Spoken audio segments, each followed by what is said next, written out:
What's going on, guys? It's your boy Jesse D123 back with another video, and in today's video we're going to show you guys the best cards to use for the Battle of the Stars Part 2 event.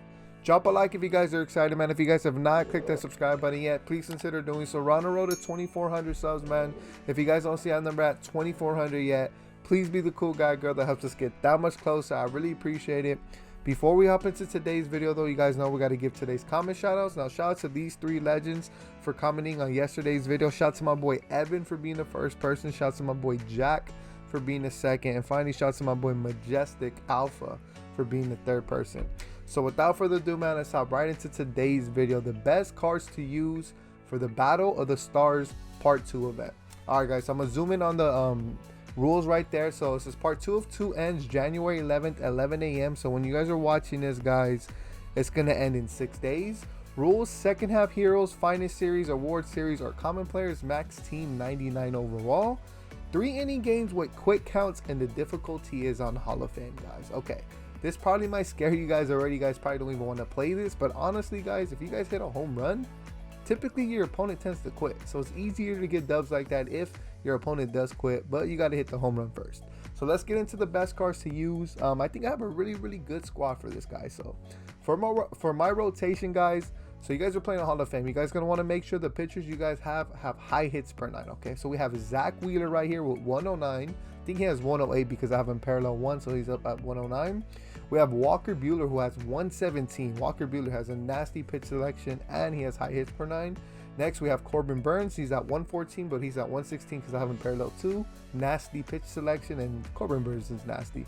Next, we have Lefty Grove. Now, he has low hits per 9, guys, but he has a funky windup, and he has some really good pitches.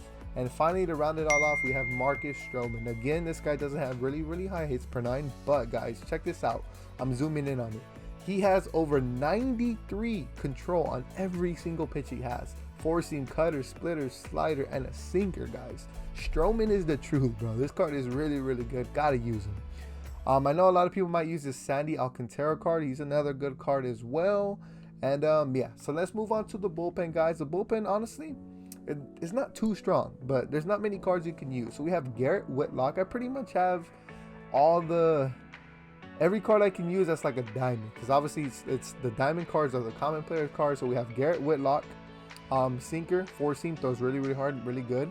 We have Aaron Liu. Gotta have, if you guys love Aaron Liu, you guys gotta have him, bro. He's disgusting. Next, Jonathan, not gonna pronounce his last name, gotta have him. We have the Blake Trinan finest, Trevor Hoffman, which is amazing because he throws that 74-mile-an-hour circle change. We have Emmanuel Clase, of course, that 102 cutter. We have Paul Sewald, 4-seam slider changer. Probably never gonna use him, but he does have high hits per 9. Next, and then to close it all off, we have Raisel Iglesias from the Angels. Sinker, slider, 4-seam, really good card. All right, now let's move on to the catching position, guys. Now, the catcher I say you guys should use if you have him is this 95 overall Jorge Posada, because he's a switch hitter, has really good stats against both sides, and he has above 80 fielding as well, which is really good. Another good choice will be the Salvador Perez or Buster Posey. Now, moving on to first baseman, guys. I use Todd Helton or Jason Giambi, but just like I said, in this event, guys, you guys are going to want to have players who have pitchers who have high hits per 9, but you guys are going to want hitters that have high contact, because the more contact they have, the bigger the PCI is going to be, guys. So Frank Thomas would be a choice because he has that 121 and 125 contact, which is really good for first base. But me personally, I just like Todd Helton swing and Giambi, so that's who I'm going with. But also good choice too would be Jim Thome, guys. Jim Thome, you guys better have this man on your bench or start him, either or. He's really good, guys. And for the first baseman, I mean, you guys can use the finest cards. One thing I also forgot to mention as well, any card you guys are using to try to parallel up, go ahead and use that card. Don't be just because I said this card is better than maybe the card you're trying to parallel for, don't listen to me. Parallel up your card, because once we get to a position that we're going to go over right now, I'll mention it. Moving on to second base, guys. If you have Trey Turner, go ahead and use him. I think he's the best second baseman in the game, bro. Really good. Another good option would be Marcus Semien, Jonathan India. Moving on to third base, guys, we have Manny Machado. Manny Machado has just been doing good for me, so that's the one I've been working with. But remember what I just said about someone you guys should be using if you guys are working on parallel stats. That is Chipper Jones, guys. We have him parallel 5 already, so I don't really need to throw him out there. We already have him maxed out, so he's good. He's chilling. So I'm gonna be working towards paralleling up Manny Machado. Those are probably the best two third basemen, maybe Austin Riley as well. Moving on to short guys, come on now. Fernando Tatis Jr., I'm pretty sure you guys are trying to work towards getting him parallel 5. He should be your starting shortstop. Another good shortstop, or you can throw him at second base or third base, is Brandon Crawford as well. That man has 99 fielding. Side note. Obviously you have Ernie Banks, Carlos Correa, Bo Bichette, all good choices as well. Moving on to the outfield, guys, we're not taking anybody from the left field. Now center is where he gets juicy, guys. So we have Mickey Mantle starting in center, and I kid you guys not, Mickey Mantle gets everything in center, guys. I know you guys probably have Trout. If you guys do, throw Trout in left field, Mickey in center, and then we have Mookie Betts in right, guys. But we'll get to Mookie right now. We have Brian Reynolds on the bench because he has 87 speed, which is a good pinch runner, but he also can hit as well. He has a really good swing. I'd use him as well, guys. Now moving on to right fielders, we are using Mookie Betts in right field, but you guys could throw Mookie at second as well if you guys don't have Trey Turner.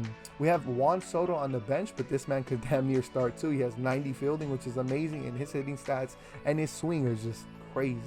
And then we have Bryce Harper on the bench, guys. No other explanation needed. That 125 contact and power against righties is the reason why he's on the squad. If you guys have Stan Musial, go ahead and use Stan as well if you guys want to. Cody Bellinger, you guys can as well. But I think a lot of these finest cards have really good stats, better than these 99 BR and World Series rewards, honestly. And another sleeper that didn't make my squad, but I really want him to make my squad, but it's just not possible, is this Kyle Tucker card, bro. If you guys have not used this Kyle Tucker card, use him. He's really good. Very underrated card, I think.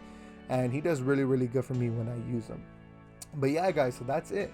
The best cards to use for this part two of the Battle of the Stars event. I want to know how many of you guys are gonna actually be playing this event, because I know it's on Hall of Fame. A lot of people don't like to play events when it's on Hall of Fame. They like just to keep it on All-Star and then they'll play. Before we close out today's video, guys, so remember when I told you in 6 days this event ends? We're getting a new one. I'm zooming in on it right there. The Founders Club event. January 11th, part 1 of 2 events to earn a signature legend player and a classic finest player. Now I want you guys to do me a favor. If you guys are watching right now, comment down below, who do you guys think those cards are going to be? Is it going to be Kirby Puckett finally? Are we going to get Kirby Puckett?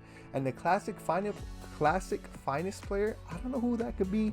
Let me know down in the comments, guys. Let's get into the discussion, because honestly I don't know who that finest player could be, but that legend, I truly do hope it's finally Kirby Puckett. I appreciate you guys watching today's video, man. Drop a like if you guys enjoyed, and I'll see you guys in the next one. It's been your boy Jesse D123, and I'm out.